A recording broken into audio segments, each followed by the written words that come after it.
Okay, so by popular demand, here's how to make a wheel and put the hub in it. I'm going to pretend that you've already designed your wheel really well, but I'll just set up a quick wheel with no decoration, but I'll put in the hub. So set up our standard view top, make sure camera parallel projection, wheels are round, so we're going to use the circle tool. I'm going to have a 2-inch radius on my wheels, zoom extents to get me the right workspace, get it right size. I'm going to go to entity info. My 24 segment wheel looks too jagged, so let's try a 150 segment wheel so that it's much rounder. Okay, back to work. So there's several ways to make the central hub. You can make a rectangle, add some arcs. You can make a rectangle, subtract some arcs, or you can make a circle and chop it off. Because the arc radius gets pretty small, I'm going to go with the circle method and just draw a circle and chop it off. So bring out my circle from the origin.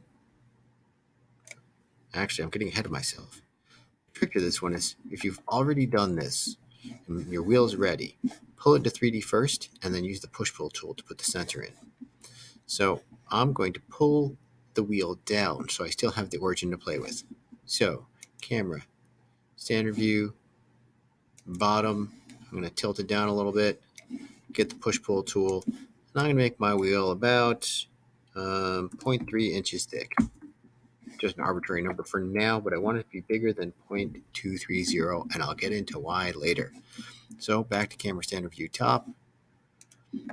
I pulled it down from the bottom instead of pulling it up so that I still have my origin to orient everything on.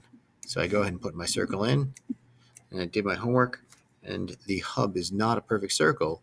It's a chopped off circle. So I measured the rectangle that would go around it, and that is 0.144 inches tall and 0.2110 inches wide.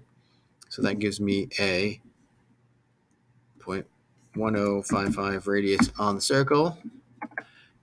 And that's going to be my circle for my hub. So let's get in close to that. And of course, just like before, first thing I'm going to click on it, right click, entity info.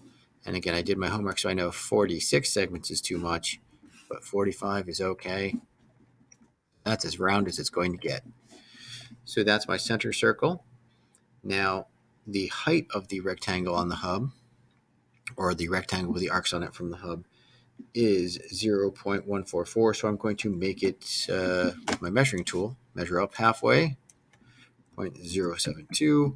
Measure down halfway, 0.072. And now that accounts for the entire height of that rectangle. You can sort of start to see the shape come together.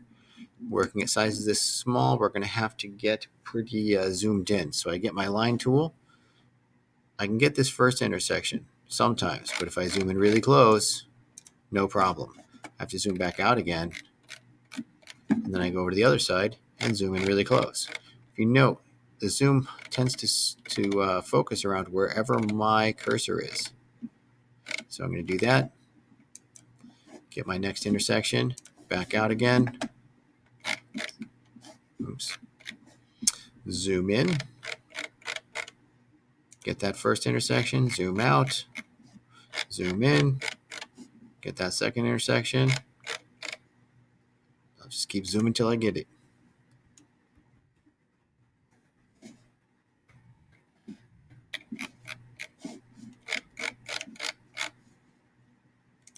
Got both intersections. Not quite. I'm not liking the look of that. So one more time.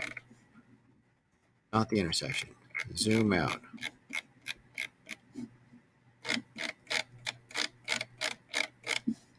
Ridiculous levels of zoom.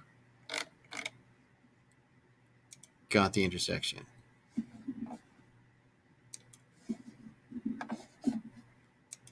Zoom extents. Still making me work for this. Okay, so I got the top and the bottom. Let's see if I have a successful middle section. There we go. So I've got the intersection identified. Now I'm going to get rid of this top and bottom part of the arc. You can see the shape of the hub. So now, zoom back out. There's my wheel. and I've pulled it into 3D. So now the next thing I can do is I'm going to push the center hub down so I can make sure I get my axle to fit in just right. The axle's shaft is about 0.230 in depth before you start to run out of room. We're going to make it exactly that so that if we need to, we can drill through and tap it and put a screw in if we need to hold our wheels on really snugly. So I'm going to get the push-pull tool down, push it, start it on its own way, and again, 0.230, enter, and now I've got a nice wheel that I'm sure you've put lots of great adjustments on the outside, but I look and I have a perfect spot for the axle to go, but it doesn't go all the way through, so I can then put a screw on to get it from the other side if I need to. When you export this file, it's going to be happy to print it that way. You're just going to export the geometry, and Cura will have no problem making it fit on the platform. All right, now you know how to put the middle in your wheel.